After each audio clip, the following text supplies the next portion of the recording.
Assalamualaikum warahmatullahi wabarakatuh. Perkenalkan, nama saya Nur Lailiyah, mahasiswa dari Universitas Muhammadiyah Cirebon. Sekarang saya akan bercerita tentang legenda Batu Menangis. Pada zaman dahulu kala, hiduplah seorang ibu dengan anak perempuannya yang bernama Darmi. Ayah Darmi sudah meninggal saat Darmi masih kecil. Dahulu mereka hidup berkecukupan, namun setelah ayahnya meninggal, ibu Darmi harus bekerja keras di ladang demi hidup mereka. Karena setiap hari bekerja di ladang, kulit ibu Darmi jadi kian gelap. Berat tubuhnya juga menyusut. Semua dilakukannya demi Darmi, putri satu-satunya. Namun apa yang dilakukan Darmi? Dia tidak mau membantu ibunya. Kerjanya hanya berdandan terus. Dia juga enggan keluar rumah karena takut kulitnya gelap jadi seperti ibunya. Suatu hari, ibu Darmi hendak bekerja di ladang. Dia akan bekerja sampai sore sebab musim panen sudah tiba.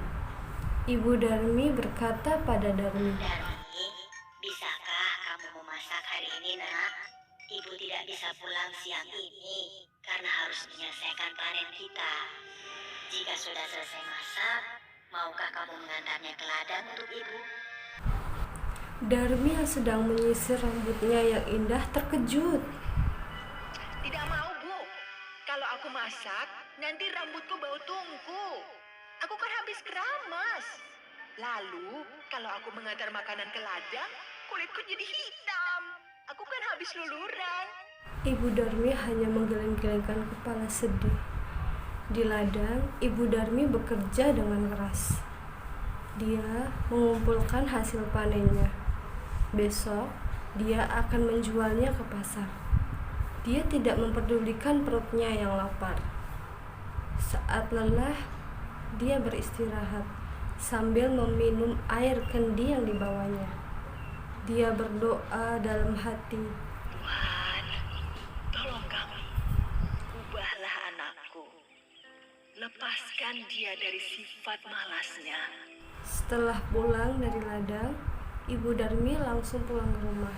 Betapa terkejutnya Ibu Darmi, di sana tidak ada makanan yang bisa dimakan. Darmi tidak sama sekali tidak memasak. Darmi yang melihat ibunya pulang malah marah-marah.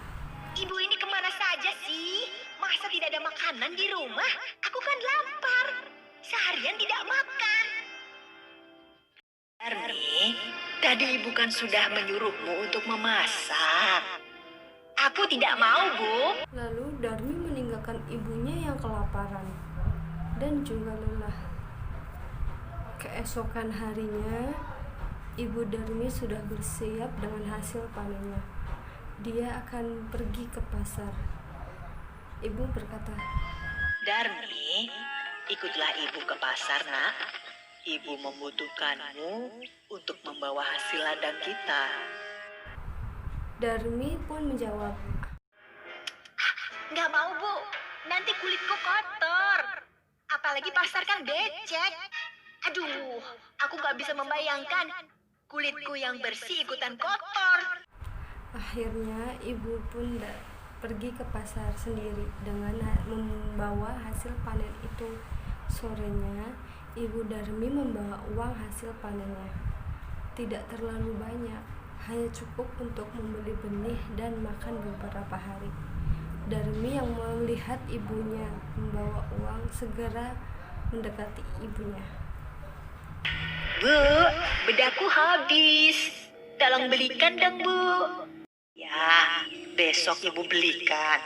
Tapi kamu harus ikut supaya ibu tidak salah beli. Darmi pergi, ibunya ikut ke pasar. Tapi Darmi berbisik kepada ibunya.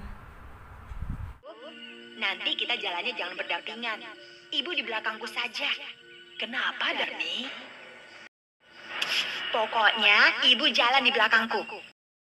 Darmi sebenarnya malu berjalan ibunya yang berkulit gelap dan wajah yang tak terawat. Tiba-tiba di tengah jalan ada seorang teman Darmi yang menghampiri Darmi dan bertanya, Darmi, kamu mau kemana? Aku mau ke pasar. Teman Darmi melihat ibu Darmi dengan pandangan yang menatap.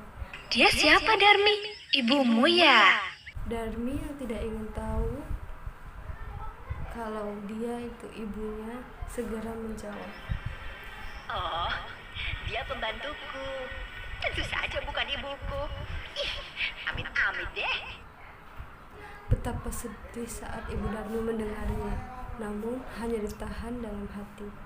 Mereka melanjutkan perjalanannya. Darmi bertemu temannya lagi yang lain. Darmi, kau mau kemana? Aku mau ke pasar. Ngomong-ngomong, siapa yang ada di belakangmu? Apa dia ibumu? Bukan, dia bukan ibuku. Dia pembantuku. Sungguh hati ibu Darmi semakin sedih. Begitu tega anaknya mengakui dirinya sebagai pembantu. Namun sekuat tenaga dia berusaha menahannya. Sampailah Darmi dan ibunya di pintu pasar. Saat mereka akan memasuki pasar, lagi-lagi Darmi bertemu temannya yang lain. Darmi, tumben kamu pergi ke pasar. Siapa yang berjalan di belakangmu? Itu pembantuku. Ibu Darmi tak kuasa menahan air matanya. Lalu Darmi pun berdoa dalam hati. Ya Tuhan, hamba sudah tidak kuat lagi dengan sikap anak hamba. Tolong kiranya Tuhan menghukumnya agar dia menjadi jerah. Setelah ibu Darmi selesai berdoa, tiba-tiba Darmi menjerit. Sedih. Ada apa dengan kakiku? Kenapa tidak bisa digerakkan lagi? Sedikit demi sedikit Darmi pun menjadi batu. Ibu Darmi menangis pilu. Darmi merintih sambil menangis minta ampunan ibunya. Sayang, semua tak bisa kembali. Darmi tetap menjadi batu. Dia harus menanggung hukumannya karena telah durhaka terhadap ibunya yang sudah merawatnya dan menjaganya hingga dewasa. Batu itu akhirnya dipinggirkan orang-orang dan disandarkan di tebing. Hingga sekarang batu itu masih ada di Kalimantan Barat dan dinamakan Batu Menangis.